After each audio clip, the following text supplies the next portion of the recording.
É possível que os verdadeiros criadores dos maiores milagres registrados nos anais da história tenham sido intencionalmente excluídos dos textos bíblicos devido à sua raça? Tal pergunta pode parecer absurda ou até mesmo ousada, mas as informações que serão apresentadas a seguir podem transformar radicalmente as concepções humanas sobre fé, espiritualidade e os registros sagrados transmitidos de geração em geração ao longo de muitos séculos. Por séculos, a humanidade foi ensinada a perceber a Bíblia através de interpretações limitadas, muitas vezes distorcidas por interesses religiosos, políticos e culturais. Mas e se uma parte da verdade fundamental tivesse sido intencionalmente escondida?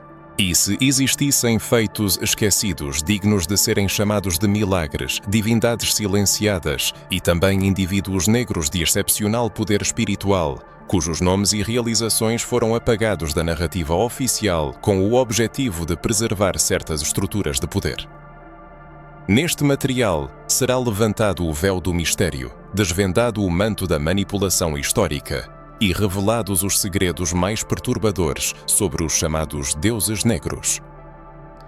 Quem eram esses homens e mulheres dotados de habilidades sobrenaturais que curavam, profetizavam, transformavam a realidade e faziam chover fogo dos céus?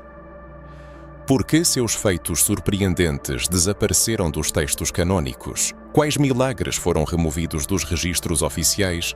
E o que essas descobertas podem revelar sobre o verdadeiro papel da origem africana na espiritualidade bíblica?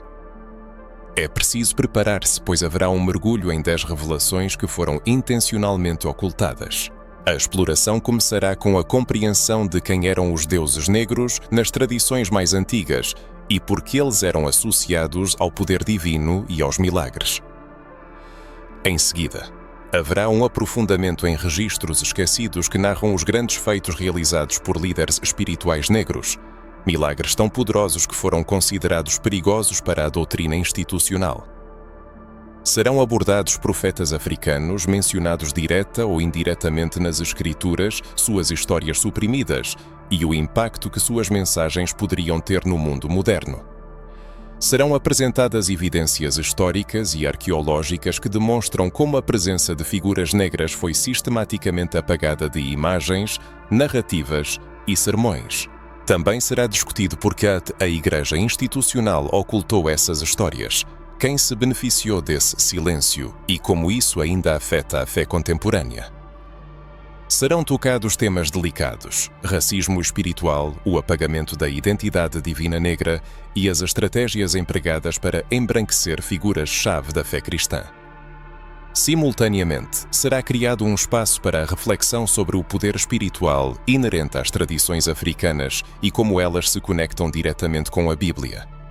De fato, essas conexões são muito mais profundas do que muitos podem imaginar. Será também proposto que o leitor reflita sobre como essa verdade afeta diretamente seu próprio caminho espiritual, sua forma de se conectar com Deus e seus dons pessoais.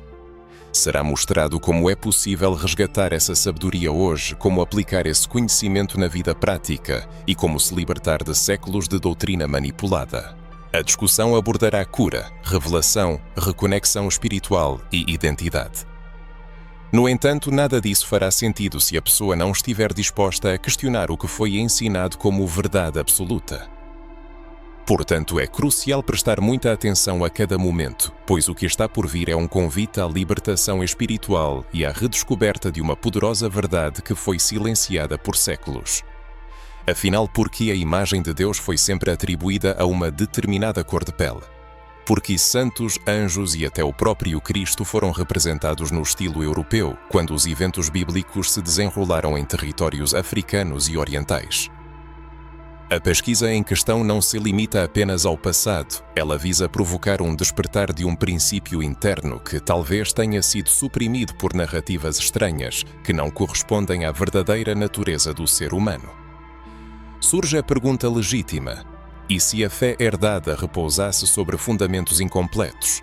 A audiência está pronta para descobrir os segredos dos deuses negros e os milagres que as instituições eclesiásticas diligentemente tentaram esconder. Pois o que os autores pretendem revelar é capaz de surpreender e deixar sem palavras. Presume-se que, com a mente aberta e a disposição para a percepção, os leitores poderão mergulhar neste universo oculto e transformador. Ele representa a autêntica história dos deuses negros e dos milagres que foram esquecidos pela narrativa dominante da fé cristã.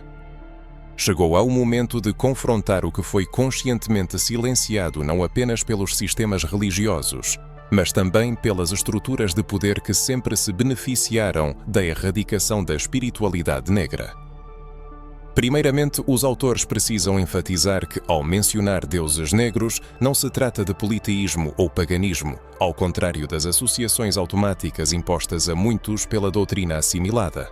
Em vez disto, referem-se a divindades espirituais, personalidades sagradas e entidades iluminadas que ocupavam posições-chave nas antigas tradições africanas e semitas. É notável que essas tradições serviram de berço para o próprio cristianismo, lançando suas bases e sua cosmovisão. O termo deuses negros possui um profundo significado simbólico de redenção. Essas figuras apareciam como sábios, curadores habilidosos, profetas, mensageiros do Altíssimo e condutores de milagres sobrenaturais. Trata-se de homens e mulheres negros com traços africanos característicos, cabelos crespos e pele escura, que eram reverenciados em suas comunidades como portadores de dons espirituais excepcionais. O aspecto mais surpreendente é que muitos deles foram assimilados na narrativa bíblica, mas no processo foram embranquecidos, suas imagens foram suavizadas, distorcidas ou completamente apagadas da memória histórica ao longo dos séculos. Como exemplo ilustrativo, pode-se considerar o Egito. Sem dúvida, o Egito faz parte do continente africano. Foi dessa terra que surgiram eminentes mestres espirituais, sacerdotes, videntes, curandeiros e estadistas que harmoniosamente uniam conhecimentos científicos, ensinamentos místicos e uma profunda fé. O Egito era o centro da antiga espiritualidade, onde os mistérios da alma, do espírito e do além eram estudados com particular esmero. Dali veio Moisés. Para lá foi levado José. E foi lá que Jesus encontrou refúgio em seus anos de infância. No entanto, com que frequência se vêem representações dessas figuras significativas com características africanas? Tais casos são extremamente raros, quase inexistentes. Surge a pergunta legítima: porquê? A Etiópia serve como outro exemplo convincente, embora suas menções na Bíblia permaneçam poucas e, via de regra, de caráter secundário, quase marginal. No entanto, é a Etiópia que guarda uma das igrejas cristãs mais antigas do mundo, significativamente mais antiga do que muitas tradições católicas ocidentais. Ela também possui textos sagrados que permaneceram inacessíveis aos estudiosos europeus até o século XIX. A Bíblia etíope inclui nomes, narrativas, milagres e revelações que foram completamente excluídos da chamada Bíblia canônica. Em particular, o Protirothustu, o próprio livro de Enoque, amplamente reverenciado pelos etíopes, narra realidades celestiais, anjos caídos e guerras espirituais em larga escala, expandindo substancialmente a compreensão aceita dos eventos que ocorreram nos tempos antigos. E quem eram essas figuras significativas? Eram homens negros com uma poderosa conexão espiritual e diversos dons, desde curas milagrosas até visões proféticas do futuro da humanidade. No antigo Israel, a presença de representantes da população negra também era muito mais significativa do que a maioria costuma considerar. Tome, por exemplo, a Rainha de Sabá, uma das pessoas mais enigmáticas das Escrituras Sagradas. Ela nos é apresentada como uma poderosa governante negra, vinda de uma terra famosa por sua sabedoria e profunda espiritualidade. Sua visita a Salomão não tinha o objetivo de aceitar sua fé, mas sim de trocar conhecimentos. Exatamente, de trocar. Pois as tradições africanas não implicavam aprender com os judeus. Elas pressupunham um diálogo igualitário com o mundo espiritual que superava quaisquer sistemas religiosos existentes. No entanto, com o passar dos séculos, esse conhecimento inestimável foi metodicamente erradicado. Esse processo foi lento, sofisticado e, em última análise, muito eficaz. Começou com a colonização das terras africanas e o domínio europeu nas questões de interpretação e visualização da fé. Homens brancos começaram a reescrever os textos sagrados. Pinturas, ícones, quaisquer imagens visuais e até traduções foram manipuladas para se adequar a uma representação mais aceitável aos olhos da elite dominante. Jesus, de um homem do Oriente Médio, transformou-se em um europeu. Maria passou a ser retratada como uma mulher de pele clara e olhos azuis. Apóstolos, profetas, santos, todos eles se tornaram brancos, enquanto os negros foram reduzidos à escravidão, demonizados, associados ao mal, à idolatria e à feitiçaria. Esse fenômeno, que muitos estudiosos modernos chamam de racismo espiritual, vai além de uma simples questão de representação. É, antes de tudo, uma questão de identidade espiritual roubada. Pois quando se incute em uma pessoa negra que tudo o que é santo, puro e divino tem pele clara, está-se, com isso, dizendo que a imagem de Deus não se parece com ela. Isso causa uma profunda ferida na alma. Isso a priva do senso de pertencimento. Isso anula o antigo poder espiritual que está gravado no DNA do povo africano. E então vem a parte mais cruel desse processo. Além de apagar os rostos, foram também apagados os feitos, os milagres, as curas, as visões, os dons. Quantos milagres realizados por mãos negras foram retirados da Bíblia? Quantos testemunhos de fé poderosa permaneceram fora dos textos sagrados apenas porque não se encaixavam na narrativa dominante? Quantas tradições de cura espiritual perfeitamente compatíveis com os dons descritos em 1 Coríntios 12 foram demonizadas simplesmente por terem origem em povos africanos? Esse apagamento não é apenas um ato teológico, mas também político. Ele serve como um mecanismo de controle. Pois um povo que reconhece seu valor espiritual é um povo que não se submete facilmente. Um povo que sabe que carrega em si a mesma força dos grandes milagreiros do passado é um povo capaz de se levantar. E quando esse povo é negro, a ameaça ao sistema existente torna-se ainda mais significativa. Vivemos em tempos extremamente difíceis, onde as antigas profecias encontram sua concretização. No entanto, muitos ainda não percebem a totalidade do que está acontecendo no mundo. Agora propõe-se a refletir. Por que nunca se pregaram sobre a antiga espiritualidade africana nas igrejas tradicionais? Por que não se fala sobre os dons proféticos que ainda se manifestam em aldeias, em comunidades, onde a Bíblia não chegou em sua forma tradicional, mas onde a fé brota naturalmente? Será que tudo o que não foi apresentado em formato europeu é por definição incorreto ou diabólico? Ou será que o verdadeiro problema reside justamente no medo de que se descubra que o Espírito de Deus se manifesta também fora dos muros dos templos? Por um longo período de tempo, a humanidade foi habituada a sentir receio de tudo o que pertencia à sua própria essência. Inculcaram-nos o medo de nossa força espiritual interior, incitaram-nos a renegar nossas raízes, nossas práticas ancestrais, nossa profunda conexão com os elementos, com os ciclos naturais da natureza, com nossos antepassados e com os símbolos sagrados inerentes às nossas tribos. Tal estado de coisas não foi uma coincidência, ao contrário. O medo foi semeado intencionalmente para alcançar uma completa desunião espiritual. No entanto, agora o véu que encobria a verdade está se rasgando rapidamente. Vivemos uma era de revelações, um tempo em que verdades enterradas começam a emergir, como sementes que, apesar do aparente esquecimento, nunca deixam de existir, apenas esperando o momento propício para florescer. E esse momento, sem dúvida, chegou. Cada instante passado em reflexão, cada palavra ouvida, cada fragmento de informação assimilado aproxima incessantemente a pessoa da compreensão da verdade, que foi cuidadosamente oculta não apenas pelas estruturas eclesiásticas, mas por todo o sistema que nunca desejou que as pessoas percebessem a magnitude de sua própria força espiritual. E se nos fosse revelado que antes mesmo da crucificação, muito antes de Jesus peregrinar pelas terras da Galileia, antes do surgimento de catedrais, tronos papéis, púlpitos e das doutrinas que hoje dominam a teologia cristã, já existia um povo que estabelecia uma conexão com o mundo divino de uma forma profunda, poderosa e direta, e esse povo eram os africanos. E se essas pessoas que muitos consideravam primitivas, possuíam não apenas uma fé viva, mas também a capacidade de realizar milagres, ter visões, efetuar curas e dominar códigos espirituais que a própria Bíblia, embora implicitamente, parece refletir em seus textos. A verdade é que existe uma antiga espiritualidade viva e pulsante que foi sistematicamente esquecida, suprimida e substituída após o início da colonização. Essa espiritualidade girava em torno da imagem de um Deus que possuía pele negra, rosto negro e poder divino.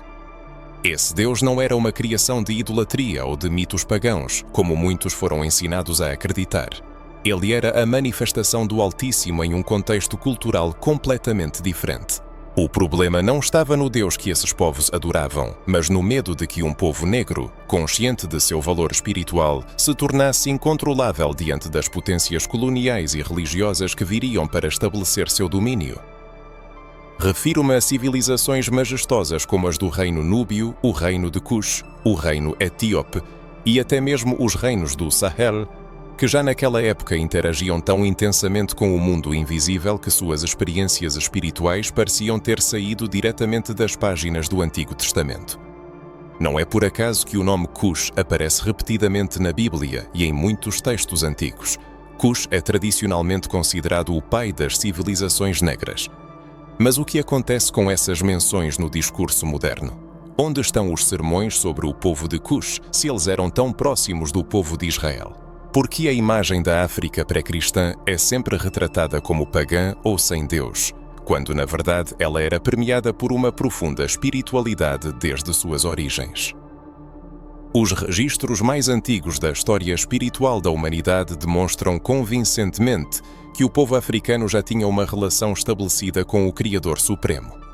A divindade tinha diferentes nomes dependendo da região: Olodumare entre os Iorubás, Niam entre os Ashantis, Zambi entre os Bakongos, Amon-Ra no Egito e muitos outros. Mas o que unia todos esses nomes? Todos eles eram expressões de um único Deus soberano que era a fonte da vida, o Criador do céu e da terra. Essa é a mesma concepção que encontramos nas escrituras judaico-cristãs. A diferença reside apenas no fato de que, com o tempo, a perspectiva eurocêntrica rotulou tudo o que não vinha da tradição greco-romana como paganismo. E assim, milhões de pessoas foram condicionadas a rejeitar sua própria e antiga forma de se conectar com Deus. O Egito, por exemplo, representa invariavelmente uma pedra de tropeço para a teologia ocidental clássica. Por um lado, ele aparece como antagonista nas narrativas de Moisés. Por outro, essa terra é reverenciada como o berço da sabedoria, onde Moisés recebeu sua educação. Como é possível que um homem, chamado para libertar seu povo em nome do Senhor, tenha sido educado nas escolas espirituais de um império pagão? Será que essa aparente contradição não nos insinua algo oculto? E o que dizer de Jesus, que ainda criança foi levado para o Egito, onde passou seus primeiros anos com Dordotetos, escondido das perseguições? Porque a Bíblia diz: "Do Egito chamei o meu filho." Poderia isso servir como um sinal da santidade especial dessa terra, dessa cultura, dessa profunda conexão com o mundo invisível? As Sagradas Escrituras estão repletas de menções ao continente africano. No entanto, sempre que essas figuras aparecem nas páginas, observa-se uma clara tentativa de separá-las de sua verdadeira origem. Um exemplo vívido disso é Simão de Cirene, o homem que ajudou Jesus a carregar a cruz. Cirene localizava-se no território da atual Líbia. Um homem africano carregou a cruz ao lado do Salvador. Você já ouviu esse fato ser celebrado? Quantas vezes ele foi tema de um sermão? E agora pense quantas vezes Simão foi retratado como um homem branco sem quaisquer traços africanos. Isso não é apenas negligência, é um apagamento intencional da verdade histórica. Nos evangelhos apócrifos, especialmente naqueles textos que foram excluídos da Bíblia oficial por decisão de concílios eclesiásticos e em favor de interesses teológicos, encontramos evidências ainda mais convincentes da presença de líderes e profetas de origem africana. O próprio livro de Enoque, reverenciado como sagrado na tradição etíope, narra visões celestiais, jornadas espirituais e revelações angélicas que parecem ter saído das páginas de um filme de fantasia. Enoque foi um homem que andou com Deus, foi levado ao céu sem provar a morte e recebeu segredos das forças celestiais.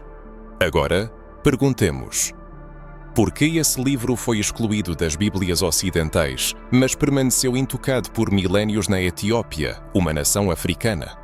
A resposta reside no que Enoque representa. Ele é uma ponte entre o céu e a terra, entre o divino e o humano, entre o invisível e o visível. E ele é africano.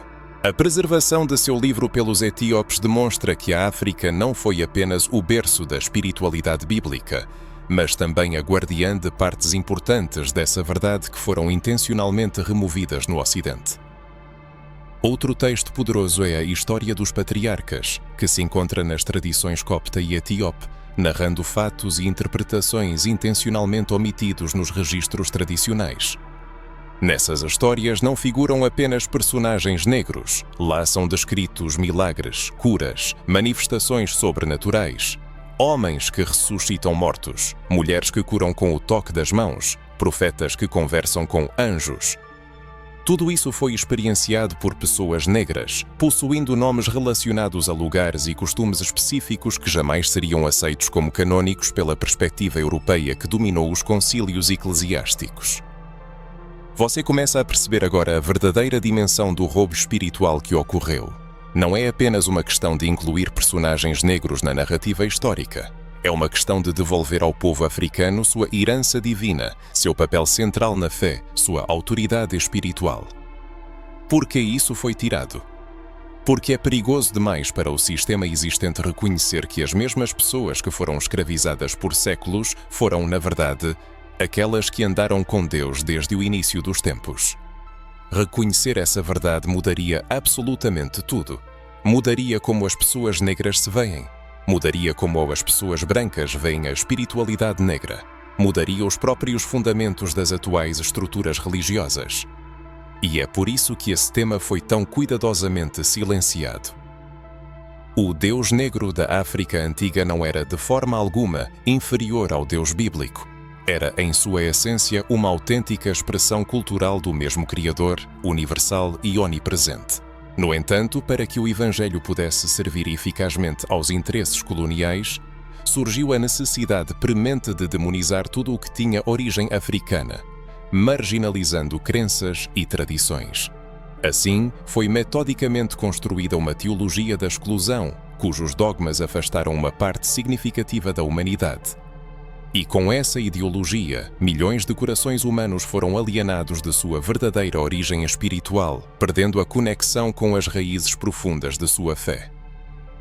Agora que o véu sobre a compreensão da divindade na África antiga se levanta, talvez comecemos a perceber que essa exclusão não se referia apenas a indivíduos específicos nem se limitava à origem geográfica. Ela também abrangia os feitos. Trata-se de atos que transcendem a lógica comum, desafiam as estruturas estabelecidas do mundo físico e penetram em profundas dimensões espirituais. Esses feitos, que carregam em si uma força e um significado incríveis, foram cuidadosamente ocultados, sepultados sob camadas de esquecimento. E agora gostaria de guiá-los por um caminho que, no mínimo, é capaz de causar profunda inquietação e nos levar a refletir sobre coisas habituais. Um caminho onde eventos milagrosos desapareceram não por acaso, mas por ações estrategicamente planejadas. Porque sim, existiram milagres que foram simplesmente removidos dos evangelhos canônicos. Esses milagres, se tivessem sido preservados nos registros oficiais e estivessem acessíveis ao público, teriam mudado radicalmente nossa compreensão da fé, do poder divino e, o que é mais importante, da noção de quem exatamente possui a autoridade para realizar esses feitos incríveis.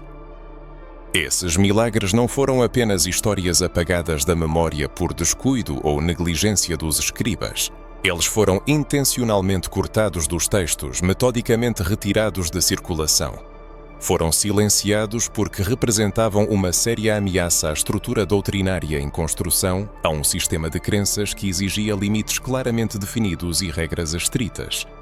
Quem pode realizar um ato sagrado onde exatamente isso acontece, em que corpo, com qual aparência e de que forma o divino deve se manifestar?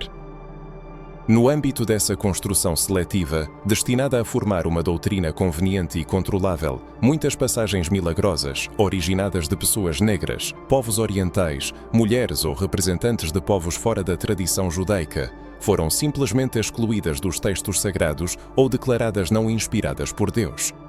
No entanto, não devemos nos enganar. Esses milagres realmente existiram. Foram registrados, lidos nas primeiras comunidades e removidos intencionalmente do cânon por razões muito específicas. Existem inúmeros registros nos chamados Evangelhos Apócrifos, textos que circularam ativamente nas primeiras comunidades cristãs e foram considerados fontes legítimas de sabedoria espiritual por muitos séculos antes da canonização oficial da Bíblia. Nesses textos fala-se de curas extraordinárias, ressurreições surpreendentes, a capacidade de controlar os elementos e palavras que transformavam instantaneamente a realidade. Esses milagres, no entanto, não se encaixavam nos limites rígidos desejados pelos líderes religiosos que buscavam organizar uma fé centralizada, institucionalizada e estritamente controlada, onde tudo estaria subordinado a uma única ordem. E sabem o que é mais impressionante nessa história? Muitos desses milagres tinham protagonistas completamente diferentes daqueles que o sistema queria apresentar como os únicos realizadores legítimos da vontade divina. Não eram apenas apóstolos com nomes e sobrenomes sagrados cujos feitos eram estritamente regulamentados. Eram anciãos africanos portadores de sabedoria ancestral. Eram mulheres detentoras de sabedoria inata e uma profunda conexão com o mundo espiritual. Eram estrangeiros dotados de dons espirituais extraordinários. Eram crianças, povos inteiros que viviam na presença natural do sagrado, sem a necessidade de templo, batina ou púlpito, sentindo o divino como parte integrante de seu cotidiano. Essa situação preocupava profundamente aqueles que ativamente formavam a estrutura da Igreja primitiva, buscando sua centralização e controle. Nos textos conhecidos como Evangelho dos Hebreus, Evangelho de Tomé, Evangelho de Filipe, Evangelho de Maria e Evangelho dos Egípcios, todos eles removidos do que mais tarde se tornou a Bíblia oficial, há evidências inegáveis de fenômenos espirituais que transcendem a lógica comum e a explicação racional. E, novamente, a presença de africanos ou povos orientais serve como um pano de fundo vívido para esses eventos, demonstrando sua participação direta na manifestação do divino. Como se nesses lugares, nesses corpos, nessas vozes, pulsasse uma força divina indomável que não podia mais ser ignorada ou suprimida. E o que não pode ser controlado, como se sabe, é metodicamente eliminado do sistema para não perturbar a ordem estabelecida. O desconhecimento é desfeito. Poucos estão cientes, por exemplo, da existência de testemunhos históricos que narram como Jesus, ainda jovem, manifestava suas habilidades de cura e operava milagres em povoados humildes. Esses feitos incluíam a ajuda a estrangeiros e a comunidades que os judeus geralmente evitavam, demonstrando o caráter abrangente de sua missão. Nos anais, encontram-se descrições detalhadas da cura de cegos com o uso de barro, o que precedeu o famoso episódio registrado nos Evangelhos canônicos.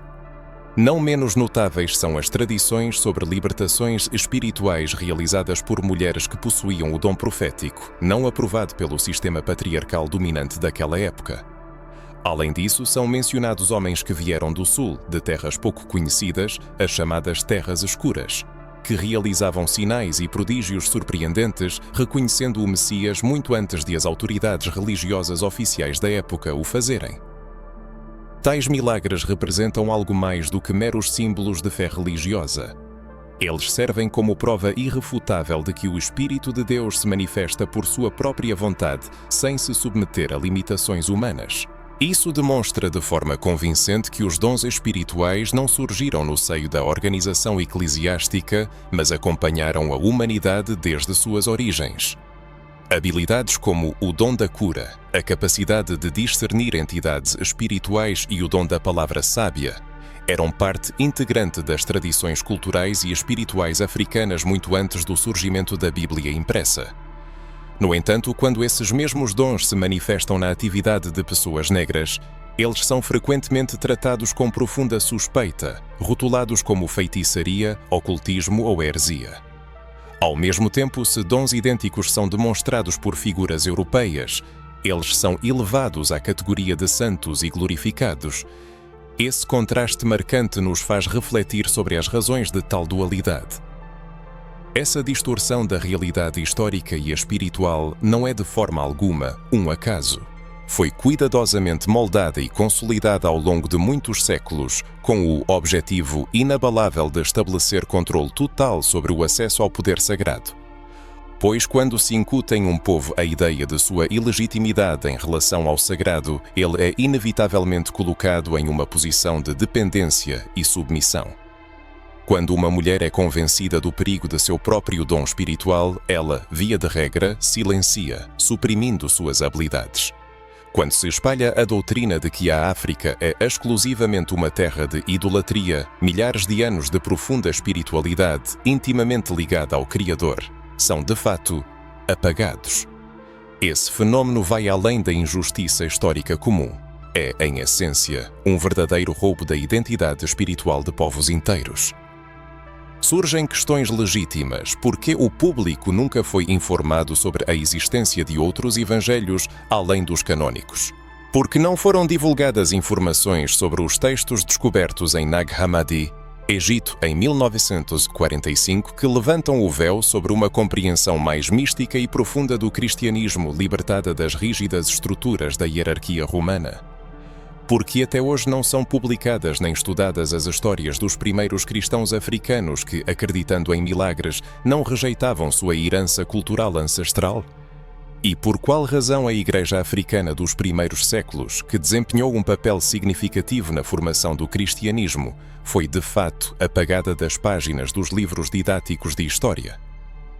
A resposta a essas perguntas talvez pareça bastante dolorosa, mas sua compreensão é absolutamente necessária. Pois se uma pessoa descobrir que o mesmo Deus que manifesta seu poder em templos majestosos também age em vilarejos modestos, desertos infinitos, florestas antigas e casas simples de barro, sem a necessidade de títulos pomposos, dogmas estritos ou uniformes religiosos, então tudo o que antes era imposto como o único caminho verdadeiro, inevitavelmente ruirá. E aquilo que é destruído já não é capaz de reter ou limitar. E esses milagres aos quais nos referimos continuam sua existência invisível. Eles não desapareceram irremediavelmente, apenas foram cuidadosamente ocultados dos olhos do grande público.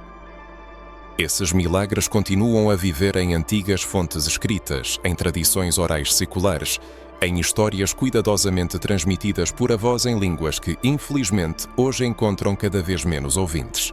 Eles se manifestam em gestos simples, mas profundos de curadores, no olhar perspicaz daqueles que são capazes de ver além do mundo material, no sussurro misterioso da floresta, em cânticos antigos que invocam o sagrado de maneira primordial, original.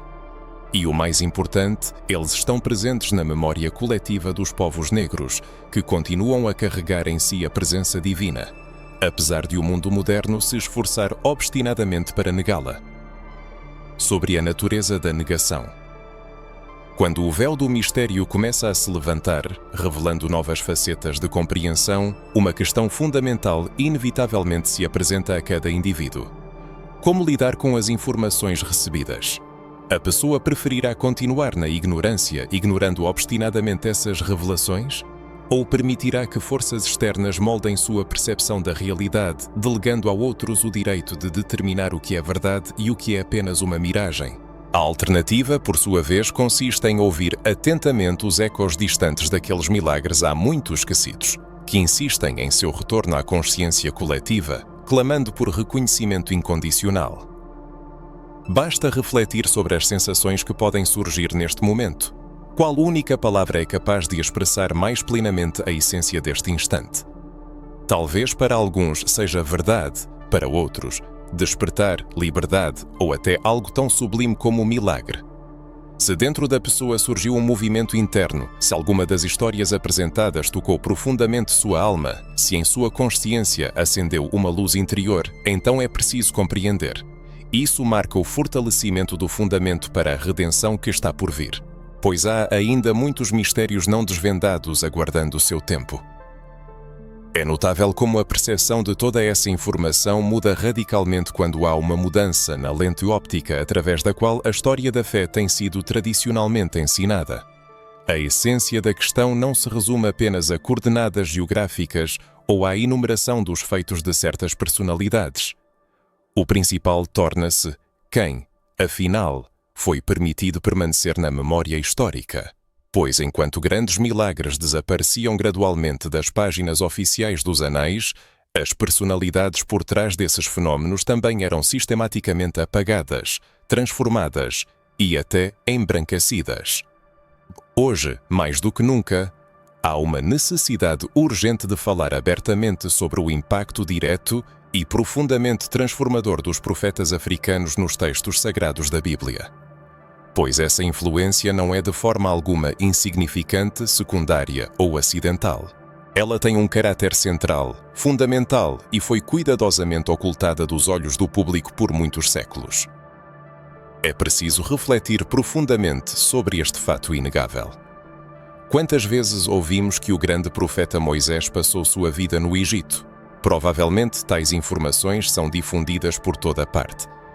No entanto, com que frequência pensamos que o Egito, em sua essência, é parte da África? Que o majestoso rio Nilo é uma artéria africana? Que os faraós, guerreiros, servos e sacerdotes em cujo círculo Moisés viveu por décadas eram representantes de povos africanos? Que a terra onde ele nasceu, cresceu, se formou como pessoa e se desenvolveu espiritualmente era solo africano? Este detalhe, aparentemente simples mas fundamental, muda radicalmente toda a percepção, pois a sociedade foi acostumada a apresentar o Egito como uma entidade europeia ou do Oriente Médio de pele branca. Mas isso é categoricamente falso. Era a África. E Moisés assimilou o conhecimento científico, a sabedoria e os segredos intrínsecos de um povo negro. Foi essa experiência única que o preparou para a grande missão de se tornar o libertador que Deus escolheu para tirar seu povo da escravidão. Alguém já havia pensado nisso tão profundamente? Em seguida, vale a pena considerar a história de José. Sendo vendido como escravo, traído pelos próprios irmãos e julgado em um poço profundo, ele também acaba no Egito. É lá que sua profunda transformação ocorre. Nessa terra, ele ascende ao status de governante, adquire o dom de interpretar sonhos, salva muitas vidas durante a Grande Fome e recebe revelações diretas do Espírito Divino. E novamente é importante ressaltar, isso não aconteceu em Jerusalém, nem na Grécia, nem em Roma. Isso se deu em território africano. Esse mesmo motivo narrativo se repete na biografia de Jesus. Quando sua vida de bebê está em perigo mortal, para onde Maria e José fogem com ele? Eles vão para a África, para o Egito. Lá ele cresce, se desenvolve e está sob proteção segura. Surge uma pergunta legítima. Por que o Filho de Deus foi acolhido justamente neste continente que posteriormente seria estigmatizado como pagão? O que essa circunstância nos diz sobre a profunda significância espiritual dessa terra? E por que essa presença africana tão evidente foi sistematicamente diminuída, minimizada ou completamente reinterpretada? A razão reside no seguinte: a aceitação dessa verdade inevitavelmente implicaria o reconhecimento do fato de que homens e mulheres negros não apenas participavam de movimentos espirituais significativos, mas também os lideravam ativamente, demonstravam dons proféticos notáveis e serviam como condutores diretos da revelação divina. Isso significaria o reconhecimento incondicional de que o princípio sagrado também se manifestava e se encarnava em corpos negros. E foi essa circunstância, essa potencial transformação de cosmovisão, que era absolutamente inaceitável para as estruturas de poder, tanto religiosas quanto políticas, que não podiam permitir que tal compreensão se enraizasse na consciência das massas ou que fosse sequer admitida. Permitam-nos resgatar da memória as figuras bíblicas cujo verdadeiro significado muitas vezes permanece subestimado. Tomemos, por exemplo, o eunuco etíope, que aparece nos Atos dos Apóstolos. Este africano de pele escura, que ocupava uma posição proeminente na estrutura política da Etiópia, mergulhava na leitura do profeta Isaías, buscava um profundo entendimento espiritual e foi batizado pelo apóstolo Filipe. Ele não apenas aceitou a boa nova, mas a levou de volta ao seu país, o que atesta a evangelização da Etiópia já no primeiro século da nossa era. Surge uma questão legítima. Por que este fato histórico dotado de inegável profundidade e poder espiritual é silenciado nos manuais das escolas bíblicas? Porque os anais da fé não prestam homenagem a este personagem com a mesma intensidade com que exaltam os convertidos europeus que surgiram no cenário histórico séculos depois? Outro exemplo notável é a Rainha de Sabá, uma mulher de inteligência extraordinária, riqueza e poder incríveis. Ela empreendeu uma longa jornada de sua terra natal a Jerusalém para se encontrar pessoalmente com o rei Salomão. Sua visita não foi ditada pelo desejo de lisonja, ela buscava testar, debater, adquirir sabedoria e compartilhar a sua. A Bíblia atesta que ela deixou sua corte, impressionada com sua grandeza. No entanto, poucos sabem que, ao retornar à Etiópia, ela levava consigo muito mais do que apenas ouro e especiarias. Ela trouxe princípios, sabedoria, sementes espirituais. E, segundo antigas tradições, foi ela quem deu início a uma dinastia real que, por séculos, manteve a adoração ao Deus de Israel, muito antes de o cristianismo europeu sequer ter surgido. Além disso, existem inúmeras tradições não canônicas e relatos orais africanos que narram sobre profetas negros esquecidos, sobre sábios dotados do dom da palavra, da cura e da revelação profética. Eram homens e mulheres que, mesmo antes de ouvirem os nomes de Paulo ou Pedro, já viviam em conexão direta e imediata com o Criador. Suas histórias foram intencionalmente apagadas da memória, pois sua existência provava irrefutavelmente que o Espírito Santo não é propriedade exclusiva de nenhuma religião, grupo étnico ou cultura. E essa circunstância ameaçava, e continua a ameaçar, os fundamentos daqueles que sempre buscaram manter as pessoas negras afastadas do altar, da Bíblia, do púlpito e da liderança espiritual.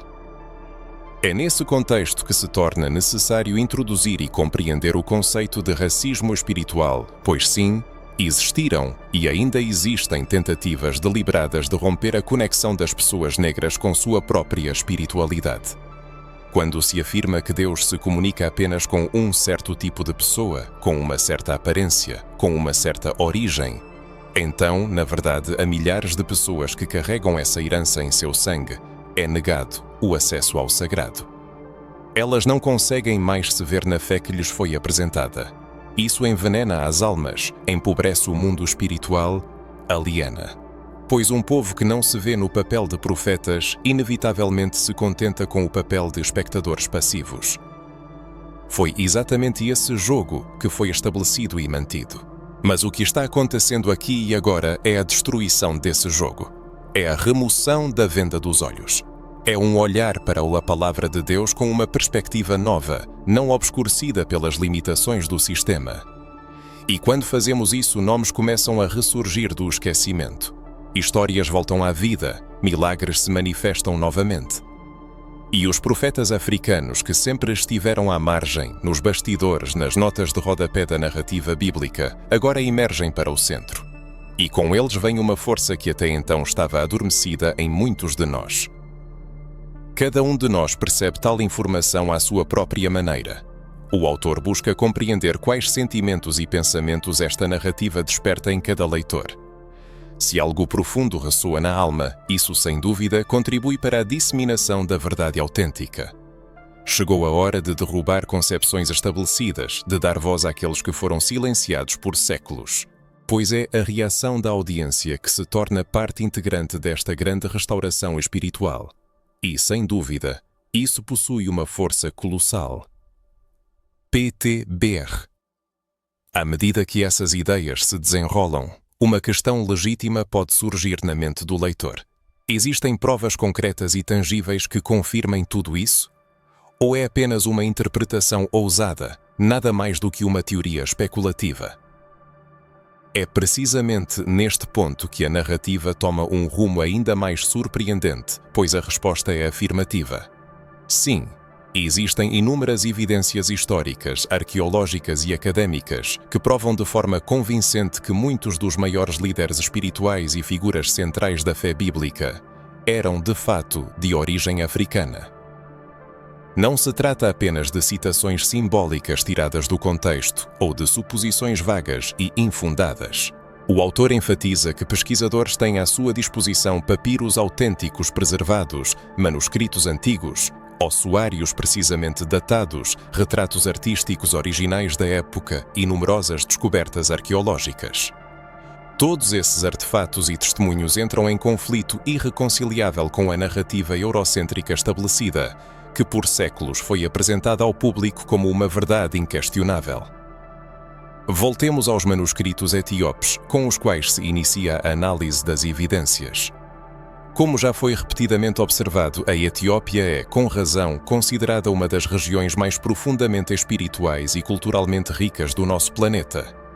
Não seria exagero afirmar que ela abriga um dos mais antigos e, o que é mais importante, menos distorcidos arquivos vivos da fé cristã. A Bíblia Etíope, conhecida como Bíblia Mashaf Kudus, contém uma série de livros que foram deliberadamente excluídos da versão ocidental das Escrituras. Entre esses textos, descobrem-se detalhes surpreendentes que ligam diretamente os patriarcas, profetas e até mesmo as linhagens reais à terra africana. Por exemplo, nas narrativas etíopes, os pesquisadores encontram histórias significativamente mais completas sobre a lendária rainha de Sabá, sobre o profeta Enoque e até mesmo sobre o próprio Jesus Cristo e seu período de permanência no Egito. Nesses textos, os heróis são descritos com características físicas típicas de pessoas de pele escura, cabelos crespos, pele escura e costumes culturais distintos que, infelizmente, foram completamente ignorados na narrativa ocidental tradicional. Em seguida, devemos voltar nossa atenção para os papiros. Durante as extensas escavações arqueológicas realizadas nas vastas regiões do Egito, Sudão e Etiópia, foram descobertos documentos únicos habilmente escritos em Ge'ez, a antiga língua litúrgica etíope, Orgi, e também em copta. Esses manuscritos contêm descrições detalhadas de rituais espirituais, orações profundas e visões celestiais experimentadas por líderes de pele escura que estavam em comunicação direta com o divino. Esses papiros narram milagres surpreendentes, curas, intensas batalhas espirituais e profundas revelações apocalípticas. Eles testemunham realidades espirituais que de modo algum se limitavam às fronteiras de Roma ou Jerusalém, mas que pulsavam ativamente no coração do continente africano. Esses artefatos foram cuidadosamente datados por especialistas renomados em arqueologia e estudados por universidades líderes mundiais. E, no entanto, o público em geral quase nunca ouve falar deles. Porquê? A resposta é simples. Essas descobertas não se encaixam nos marcos estabelecidos da história aceita e, portanto, representam uma ameaça direta à versão oficial. Quando se trata de ossuários, este tema ganha uma importância material e inegável ainda maior. Durante numerosas investigações arqueológicas realizadas principalmente no Alto Egito e no território das antigas comunidades cristãs do sul da Etiópia, foram descobertos ossuários contendo os restos mortais de influentes líderes religiosos.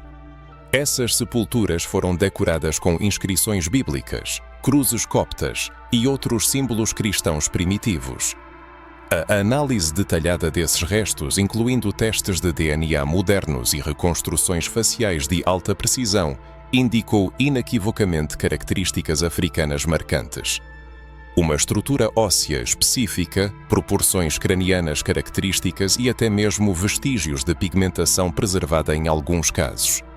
Isso representa uma evidência física e científica irrefutável de que muitos dos primeiros e mais influentes líderes espirituais do cristianismo não eram europeus brancos, como frequentemente se assume, mas africanos. Tal prova desafia radicalmente todo o complexo de imagens e representações que a cultura ocidental construiu e impôs por muitos séculos. Falando em imagens, é impossível ignorar pinturas e ícones.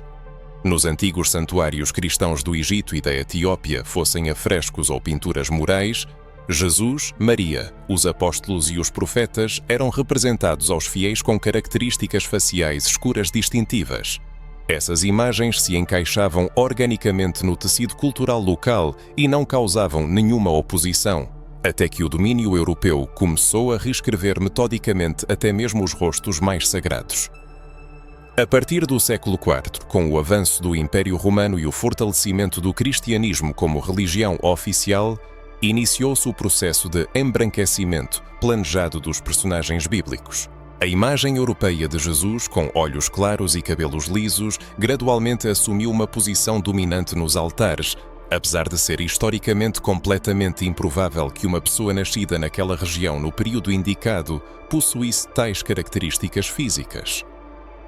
No entanto, essas antigas imagens não desapareceram sem deixar vestígios. Elas são cuidadosamente guardadas em mosteiros etíopes nas montanhas, nas igrejas escavadas na rocha de Lalibela, nos templos coptas do Egito, bem como em documentos armazenados nos depósitos e arquivos de universidades africanas e europeias. Instituições respeitadas como a Universidade de Oxford, a Universidade de Addis Abeba e o Museu Britânico até catalogaram centenas de manuscritos e artefatos que demonstram claramente a profunda conexão espiritual entre a Bíblia e a herança africana.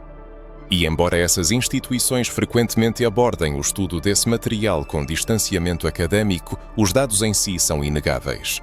Eles proclamam em voz alta uma verdade que a religião institucional teimosamente tentou suprimir. Em 1974, uma descoberta arqueológica na Etiópia, conhecida como a Arca de Aksum, reacendeu as discussões sobre os objetos sagrados mencionados no Antigo Testamento. Segundo testemunhos dos guardiões da Igreja de Santa Maria de Sião, a verdadeira Arca da Aliança está lá, protegida por séculos por monges etíopes. Embora a ciência ocidental seja cética em relação a essa versão, antigos textos etíopes, crônicas de viajantes, documentos religiosos e tradições orais concordam unanimemente em um ponto.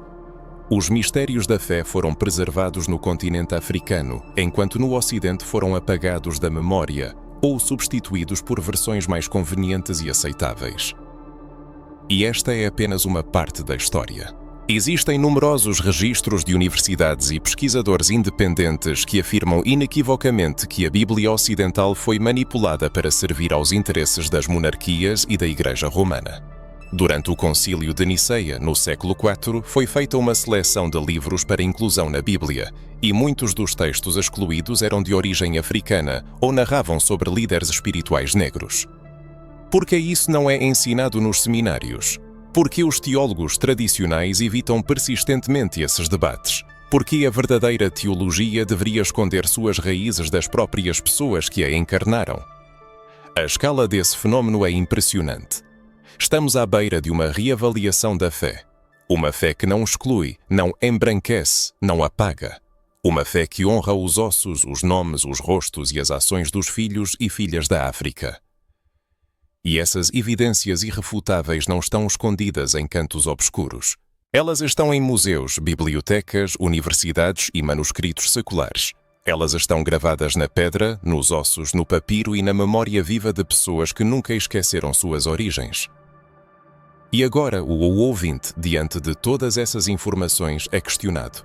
Se este material abre os olhos, se desperta algo dentro, é preciso saber que isso ajudará a espalhar esta mensagem, a levá-la a mais pessoas, a derrubar as paredes do silêncio, porque cada uma dessas revelações é uma semente plantada contra o esquecimento, e muito mais ainda precisa ser resgatado do esquecimento. No entanto, agora que nos deparamos com uma profusão de evidências irrefutáveis, papiros e manuscritos antigos, representações pictóricas e ossuários, inúmeros testemunhos e revelações súbitas. Todos eles proclamam em uníssono uma herança negra pulsante, profundamente enraizada na própria base da fé bíblica. À luz desses fatos, somos compelidos a fazer a pergunta que é, ao mesmo tempo, a mais direta e a mais incômoda. Por que a Igreja institucional preferiu manter o silêncio? Por que verdades tão profundas, tão óbvias e tão transformadoras foram suprimidas por muitos séculos, como se nunca tivessem existido? A resposta para essa pergunta, infelizmente, não paira nos céus. Ela está firmemente ancorada na terra, enraizada em interesses humanos e na busca por poder, em manipulação astuta e controle. São esses aspectos que tornam este tema tão perturbador e doloroso. No momento em que o cristianismo perdeu sua forma original de movimento espiritual revolucionário e se transformou em um sistema religioso institucionalizado, ele se tornou inevitavelmente parte de um vasto mecanismo de controle. Deixou de ser um evangelho de libertação, transformando-se em um instrumento de dominação. E para manter essa dominação, surgiu a necessidade premente de criar uma narrativa unificada, previsível e estritamente organizada, uma que, acima de tudo, favorecesse a imagem daqueles que detinham o poder. Isso significava que a verdade não poderia mais ser acessível a todos, sem exceção. Ela deveria ser cuidadosamente moldada, dosada e editada, e se alguma parte dessa verdade ameaçasse a ordem estabelecida, essa parte seria impiedosamente cortada, escondida ou demonizada. Foi exatamente isso que aconteceu com as narrativas relativas aos povos africanos, aos profetas negros, aos milagres antigos e aos textos espirituais que de forma alguma se encaixavam nos estreitos moldes europeus. A Igreja institucional especialmente após sua fusão com o poder político do poderoso Império Romano, estava perfeitamente ciente de que o controle sobre a espiritualidade significava controle direto sobre as pessoas.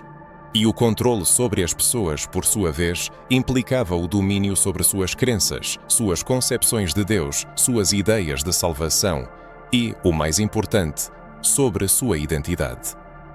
O problema era que a presença de líderes espirituais negros e de uma espiritualidade viva e autêntica no continente africano não se encaixava de forma alguma no grande projeto que eles estavam construindo diligentemente.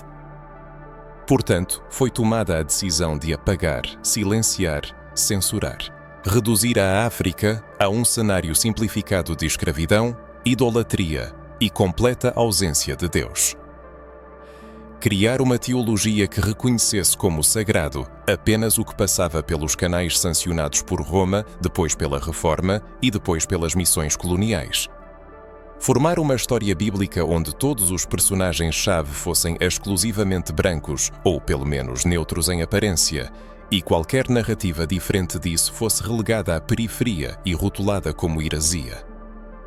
Assim, livros inteiros foram impiedosamente arrancados das Sagradas Escrituras. Entre eles, o livro de Enoque, que apresenta uma visão cósmica da grande batalha entre a luz e as trevas, repleto de detalhes que apontam para uma profunda espiritualidade mística. Este livro revela a existência de anjos caídos, mistérios celestiais e uma linhagem espiritual que se estende muito além do mundo material. O livro de Enoque foi respeitado, lido e citado por muitos cristãos primitivos, incluindo até mesmo os autores do Novo Testamento, mas posteriormente foi declarado perigoso e por isso removido da Bíblia oficial. Por que foi considerado perigoso? Porque Enoque demonstra claramente que o poder espiritual transcende todas as fronteiras religiosas impostas. E o que é mais surpreendente, o livro de Enoque foi preservado justamente na Etiópia. Sim, mais uma vez, a África se revelou a guardiã do que o sistema tentou desesperadamente apagar da memória. Outro exemplo marcante desse ocultamento é o chamado Apocalipse de Tomé, um texto apócrifo que descreve visões proféticas do fim dos tempos. Esta obra revela não apenas quadros de punições e glória vindoura, mas também concede revelações sobre quem exatamente será exaltado no final da história. É notável que este livro menciona povos tradicionalmente desprezados, mas honrados pelo Altíssimo. Além disso, contém descrições de recompensas destinadas a pessoas cujo estilo de vida e crenças não correspondem ao perfil religiosamente correto, estritamente definido pela teologia tradicional. Naturalmente, textos como esses inevitavelmente desestabilizariam a autoridade daqueles que buscavam controlar de forma absoluta o caminho da salvação, e por essa razão foram rejeitados. Surge a pergunta natural: por que a grande audiência nunca ouviu falar desses textos nas aulas bíblicas nas igrejas? Por que essas valiosas fontes não são objeto de discussão nos seminários? Por que pastores e teólogos evitam tão diligentemente abordar este tópico? A resposta é simples: o reconhecimento da existência desses textos e, o que é ainda mais importante, sua exclusão intencional do cânon, inevitavelmente expõe a fragilidade fundamental da estrutura doutrinária sobre a qual se baseia todo o cristianismo institucionalizado. Tal descoberta abre as portas para uma infinidade de perguntas incômodas, capazes de minar a autoridade cuidadosamente construída e fortalecida ao longo de muitos séculos. Por trás desse silêncio profundo que envolve textos não reconhecidos e verdades incômodas, existiram e continuam a existir interesses muito tangíveis e concretos, políticos, económicos e sociais. Enquanto os negros fossem vistos como elementos secundários ou periféricos dentro da fé cristã, era significativamente mais fácil encontrar justificativas para sua escravização.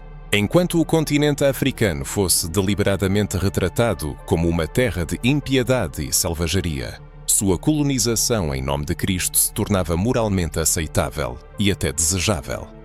E enquanto os líderes espirituais negros fossem metodicamente excluídos da narrativa bíblica dominante, era incomparavelmente mais fácil manter todas as cátedras-chave e a liderança da Igreja exclusivamente nas mãos de europeus brancos, garantindo-lhes o monopólio do poder e da interpretação das Escrituras.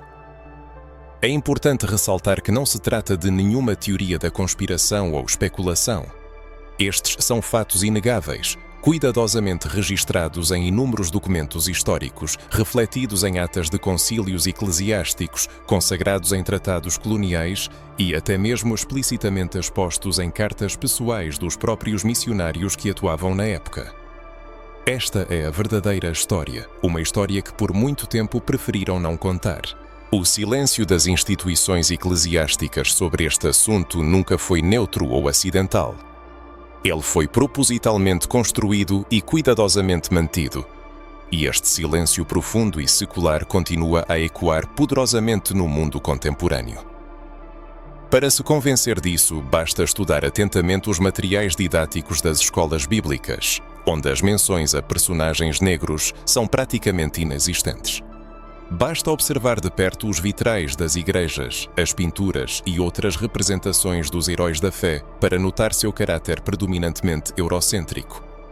Pode-se também visitar qualquer igreja e perguntar: com que frequência Simão Cirneu foi mencionado do púlpito como um poderoso símbolo de força espiritual?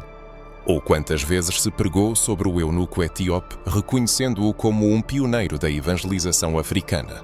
A resposta a essas perguntas, infelizmente, é sempre a mesma: um silêncio ensurdecedor. Esse silêncio, que por tanto tempo pairou sobre a história, deve ser imediatamente rompido, pois enquanto ele continuar a existir, inúmeras pessoas serão insistentemente convidadas a buscar a Deus por caminhos que, em sua essência, rejeitam sua própria identidade e essência. Jovens negros continuarão a olhar para seu reflexo no espelho e, involuntariamente, chegarão à conclusão de que o Altíssimo não tem relação alguma com eles. Mulheres serão forçadas a esconder seus dons e talentos únicos, pois nunca lhes foi dito sobre a existência de profetisas negras na história da fé. Povos inteiros permanecerão na crença de que sua conexão com o mundo divino é ilegítima ou defeituosa. Isso não é apenas um erro doutrinário ou um equívoco teológico. É, em sua essência, uma forma de profunda violência espiritual. Agora que fica claro que o silêncio dos círculos eclesiásticos não foi uma omissão acidental, mas uma escolha estratégica consciente destinada a manter o controle e proteger certos interesses políticos e teológicos, chega um momento criticamente importante. É hora de trazer à luz um dos aspectos mais poderosos e ignorados dessa verdade, a inesgotável força espiritual dos povos negros. Essa força não foi concedida por homens, não foi inventada por nenhuma religião e muito menos se deixou domar por instituições templárias. Ela pulsa, vibra, manifesta-se e resiste tenazmente desde os tempos mais antigos, atravessando séculos, culturas, fronteiras geográficas e sofrendo as mais brutais perseguições. Essa poderosa força está diretamente ligada à narrativa bíblica, aos dons espirituais tão vividamente descritos pelo apóstolo Paulo, à sabedoria dos profetas do Antigo Testamento, bem como aos feitos de Jesus Cristo e seus fiéis discípulos. É um poder que sempre existiu, apesar de todas as tentativas do mundo de convencer o contrário, chamando-o de feitiçaria ou algo digno de condenação. É importante perceber que os povos africanos não aprenderam os mistérios da espiritualidade através do cristianismo europeu. Sua conexão com o mundo invisível existia muito antes que um único missionário ousasse cruzar o Atlântico ou pisar em terras africanas. Os povos negros, desde tempos imemoriais, estavam profundamente imersos nessa conexão. Possuíam a arte de interpretar sonhos, tinham visões, curavam com o toque das mãos, profetizavam e sentiam infalivelmente a presença e o movimento do Espírito. Essa conexão profunda permeia toda a sua essência, flui em seu sangue, está entrelaçada no tecido de sua cultura, manifesta-se em cada aspecto de seu ser, em suas canções, danças e orações. Ela brilha nos olhos de seus anciãos, ressoa nas palavras sábias dos griots, é sentida nos ritos sagrados de passagem e é preservada na sabedoria ancestral, cuidadosamente transmitida de geração em geração. Não é apenas uma habilidade, é um dom inestimável, uma herança sagrada, concedida do alto. As Sagradas Escrituras abundam em descrições de manifestações espirituais que, quando cuidadosamente comparadas com as tradições africanas, revelam uma surpreendente conexão direta. Lembremos dos sonhos proféticos semelhantes aos de José e Daniel. Os povos africanos, desde a antiguidade, reverenciavam os sonhos como os mais importantes canais de comunicação espiritual, atribuindo-lhes um significado especial. Visões, como as que foram dadas a Ezequiel ou a João no Apocalipse, sempre foram uma parte intrínseca da vida espiritual da África. Líderes espirituais de aldeias, florestas e desertos por séculos possuíram o dom das visões e por isso eram profundamente respeitados. O dom da cura, vividamente representado nos Evangelhos e nas Epístolas Apostólicas, vive também nas mãos de mulheres negras, que curam usando folhas, toques, orações e um conhecimento profundo e intuitivo do corpo e da alma humanos. As palavras sábias que proferem são cheias de poder profético. Basta sentar-se aos pés de uma mulher africana idosa para se sentir na presença de uma verdadeira profetisa. A verdade é que esses dons espirituais detalhados nas Escrituras não são de forma alguma a prerrogativa exclusiva de qualquer tradição religiosa. São, na sua essência, manifestações do Espírito, e o Espírito, como se sabe, sopra onde quer. E ele tem soprado sobre o povo negro por muito tempo, e continua a soprar até hoje, apesar de todas as tentativas de silenciá-lo, criminalizá-lo ou distorcer sua verdadeira natureza. O problema era que, para justificar a desumana escravidão e colonização, surgiu uma necessidade urgente de rotular essa espiritualidade única como má. Era vital convencer o mundo inteiro de que tudo o que era natural para os africanos, sua profunda conexão com a natureza, o uso de ervas curativas, rituais sagrados de cura, suas canções e danças, era pecaminoso e inaceitável. Assim, muitas igrejas cristãs demonizaram práticas que, em sua essência, eram expressões legítimas e sinceras da presença divina. E as pessoas negras que outrora caminhavam com orgulho na fronteira entre os mundos visível e invisível, passaram a se envergonhar de sua própria fé. Começaram a esconder seus dons únicos, tentando se encaixar nos moldes da espiritualidade europeia, que teimosamente se recusava a reconhecer sua existência e valor. Mas o que é o mais poderoso e inspirador em toda essa história? É que, apesar de todas as tentativas impiedosas de apagar essa força, ela nunca foi extinta. E a razão é simples, ela não vem dos homens, ela vem de cima, ela vem do próprio Criador. Ela vem daquele que formou os seres humanos do pó da terra. E essa terra, de onde tudo começou, era originalmente africana. As pessoas negras carregam um legado espiritual que não pode ser apagado.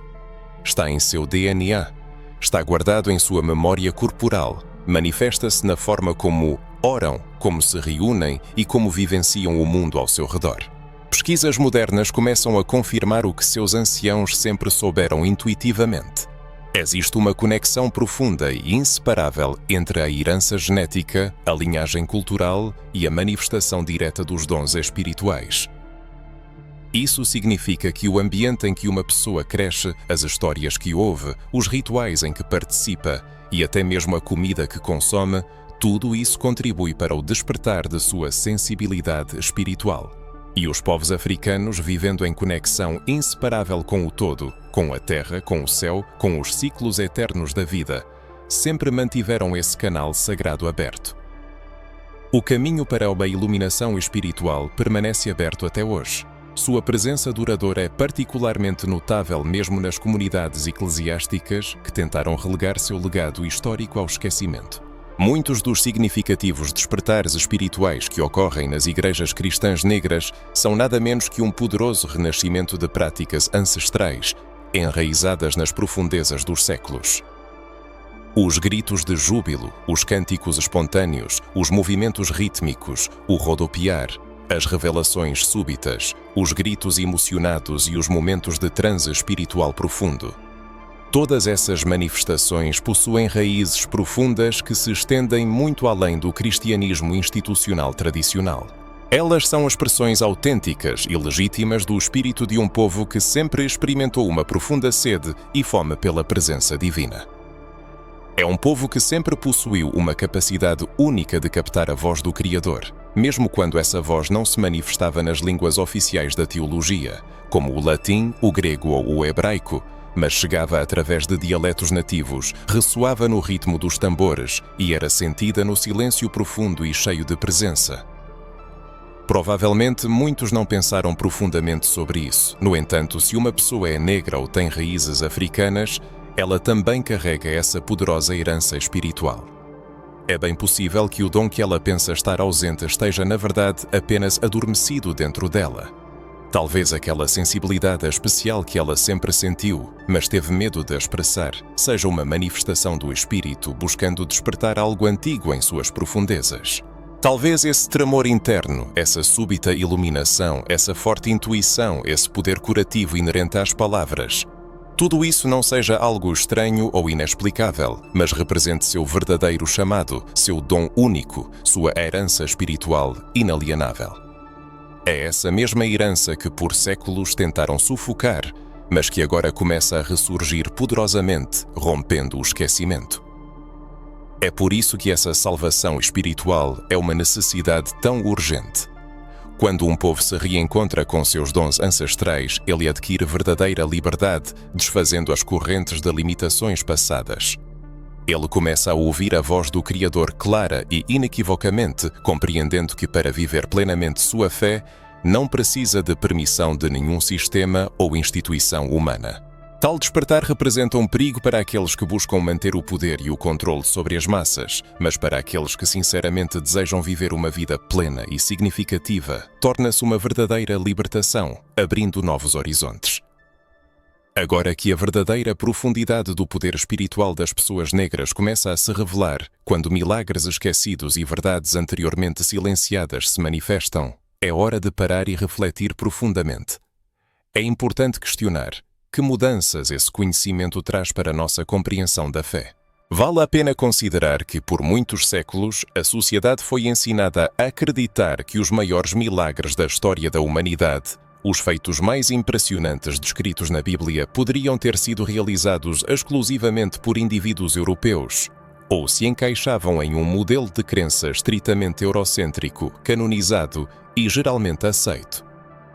No entanto, quando se percebe que esses grandiosos milagres, essas revelações penetrantes e esses inestimáveis dons divinos vieram das mãos de pessoas negras, que muitos dos principais protagonistas eram nativos da África e que a própria trama histórica foi intencionalmente distorcida para apagar sua significativa contribuição, então todas as concepções mudam drasticamente.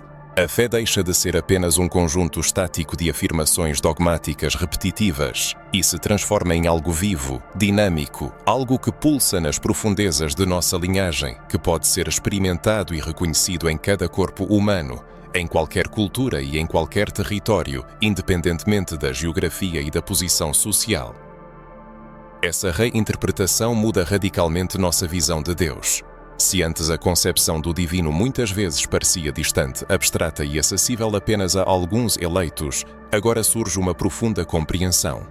O Criador não faz escolhas com base na aparência externa, nacionalidade, cor da pele ou status social.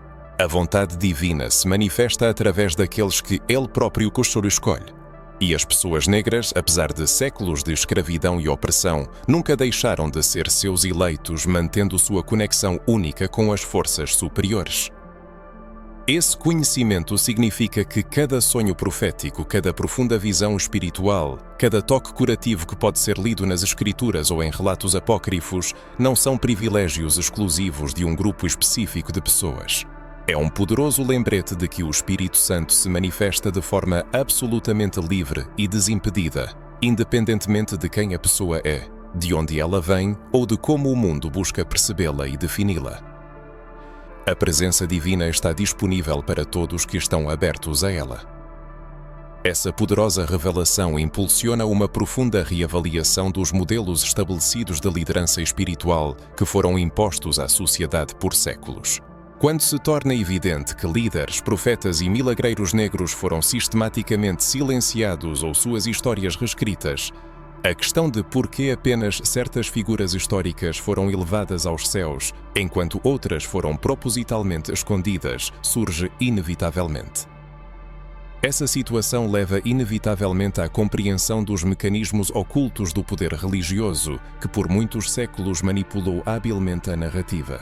O objetivo dessa manipulação era manter uma hierarquia que fosse vantajosa para aqueles que detinham o poder, seja ele político ou eclesiástico. Assim, a verdade é revelada. A fé que foi ensinada às pessoas não é de forma alguma neutra. Ela foi cuidadosamente construída com interesses muito claros, e esses interesses, entre outras coisas, incluíam manter as pessoas separadas de sua própria rica herança espiritual.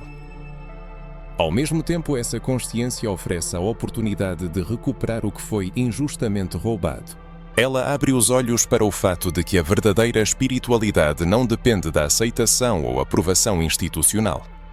Os milagres que misteriosamente desapareceram dos evangelhos, a sabedoria dos profetas africanos, as tradições místicas cuidadosamente preservadas em manuscritos etíopes e papiros antigos, tudo isso retoma seu devido lugar. Toda essa sovocupação de fatos demonstra convincentemente que a fé transcende significativamente os limites de igrejas, templos, doutrinas ou quaisquer regras humanas. A fé é uma conexão direta e inseparável com o divino que se eleva acima de qualquer tentativa de silenciamento ou controle. É libertador perceber que o legado espiritual das pessoas negras não é nada menos que uma ponte entre elas e o Altíssimo. Uma linha direta para a sabedoria que existiu desde o início dos tempos, muito antes de qualquer imposição eurocêntrica. É também criticamente importante entender quem se beneficia da ocultação dessa verdade fundamental. Historicamente, a narrativa eurocêntrica serviu como uma ferramenta poderosa para fortalecer o poder de certos grupos, para controlar a espiritualidade e para justificar práticas cruéis de dominação, exploração e escravidão. Ao apagar da história os milagres e as figuras heroicas das pessoas negras, a Igreja institucional e as potências coloniais conseguiram criar uma fé seletiva, que sistematicamente marginalizava alguns grupos e elevava outros.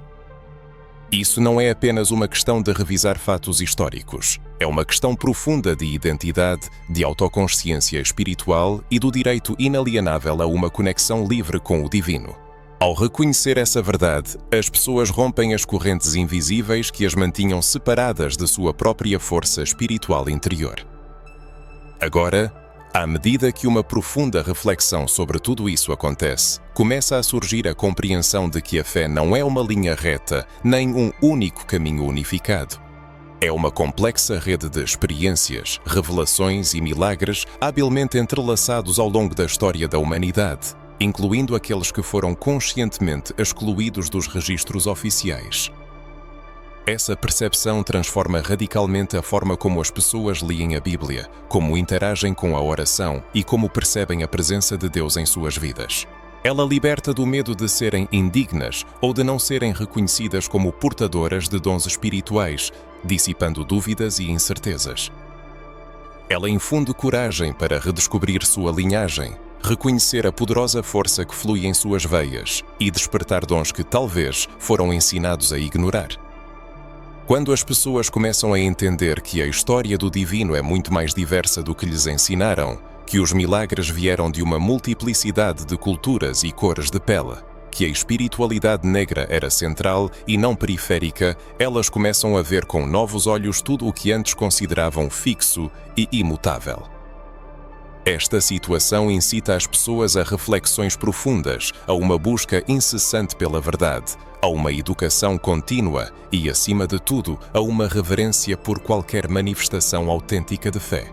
Ela nos lembra que o sagrado não se limita às paredes dos templos ou aos rígidos marcos das hierarquias religiosas.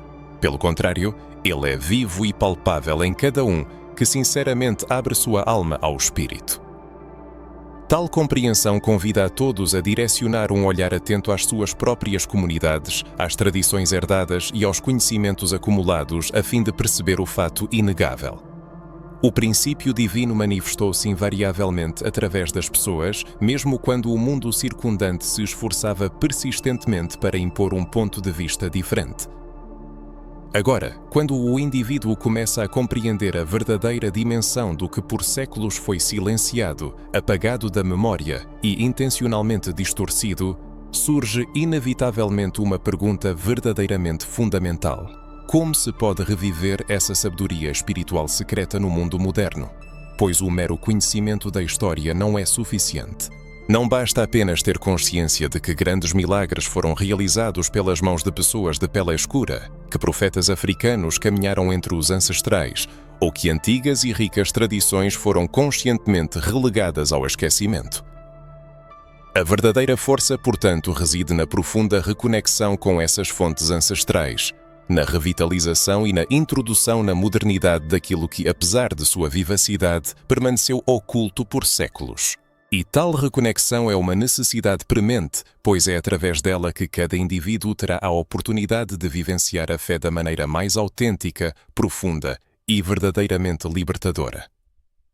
O primeiro passo para esse renascimento consiste em retornar às origens, não apenas no sentido simbólico, mas também no sentido mais direto e literal. É necessário pesquisar meticulosamente, estudar profundamente e imergir completamente nas tradições africanas que revelam uma correspondência direta e inseparável com a Bíblia. Ao fazer isso, é importante compreender que as origens da fé não residem na Europa, que o sagrado não foi um monopólio dos templos erguidos pelo Império Romano e que a espiritualidade negra esteve constantemente presente nos momentos mais cruciais da história sagrada. Quando se volta para o legado da Etiópia, do Egito e dos antigos reinos do Nilo, descobre-se uma riqueza inesgotável de sabedoria, rituais únicos, práticas profundas e narrativas espirituais inspiradoras que não apenas são totalmente compatíveis com a mensagem bíblica, mas infelizmente foram sistematicamente ignoradas por séculos. Reconectar-se com essa herança preciosa significa um profundo reconhecimento do fato de que os mesmos princípios fundamentais que guiaram os profetas, inspiraram os milagreiros e lideraram os antigos líderes africanos, podem ser efetivamente aplicados à vida espiritual moderna de uma pessoa.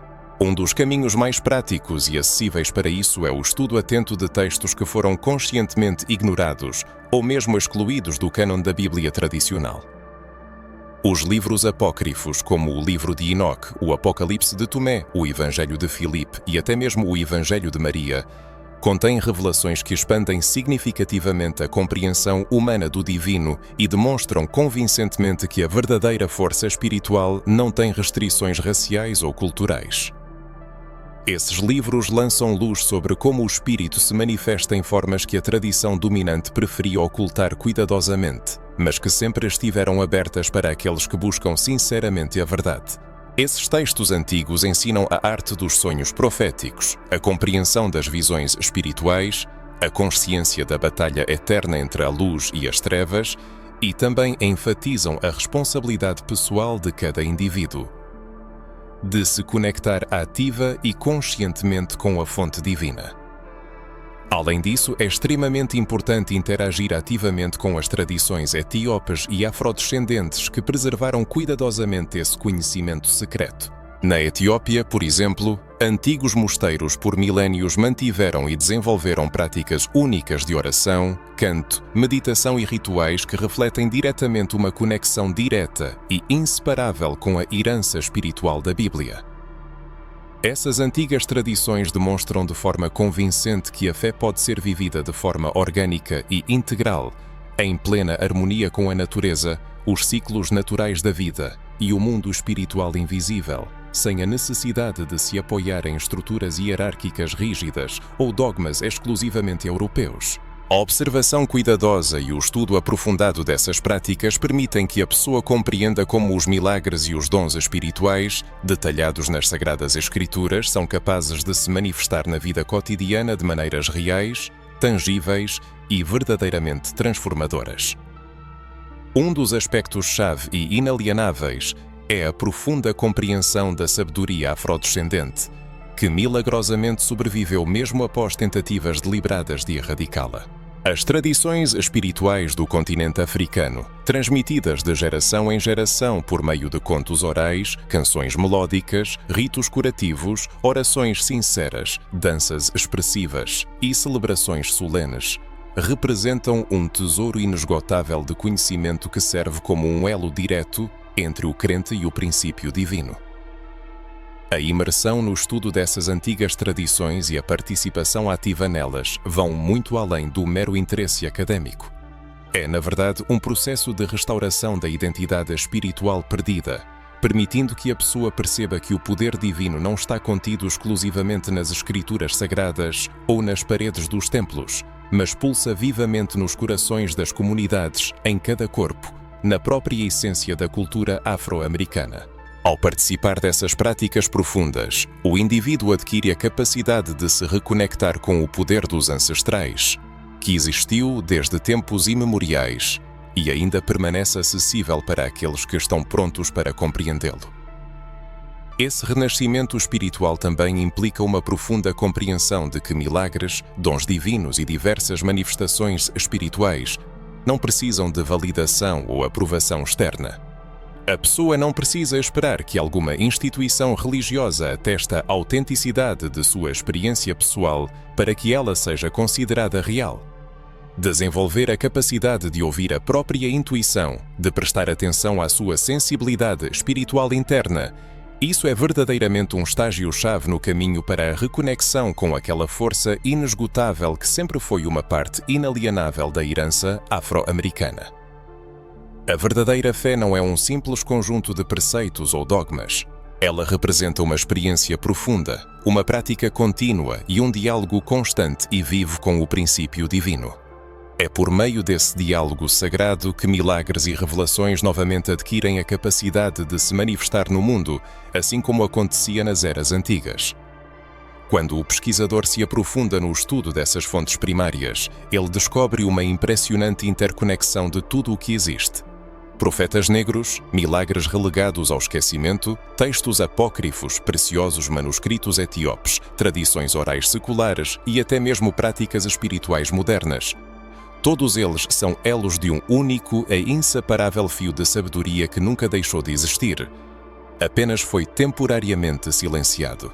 Ao se reconectar com esse fio, a pessoa começa a compreender que a fé não é estática, que o poder espiritual não conhece limites e que os dons, detalhados na Bíblia, estão realmente disponíveis para aqueles que, com coração sincero e coragem inabalável, buscam alcançá-los. E talvez o aspecto mais crucial é que esta reunião não possui apenas um caráter profundamente pessoal, mas também um caráter coletivo abrangente. Ao compartilhar suas percepções e descobertas, discutir ativamente essas práticas ancestrais, ousar questionar narrativas tradicionais estabelecidas e, ainda, lançar luz sobre histórias que foram intencionalmente apagadas da memória, o indivíduo não apenas fortalece sua própria fé, mas também contribui para o fortalecimento da fé daqueles que o cercam. Quando o indivíduo participa desse processo, discute e dissemina essas verdades, ele faz uma contribuição inestimável para a restauração de uma compreensão espiritual que foi sistematicamente distorcida ao longo dos séculos. E ele faz isso das maneiras mais práticas, em sua vida cotidiana, em seu círculo de influência, em sua comunidade. O caminho para o renascimento da fé e dos milagres perdidos está apenas começando. E cada passo, cada palavra compartilhada, torna-se uma parte integrante dessa poderosa reconstrução que serve como um elo direto entre os seres humanos e o divino.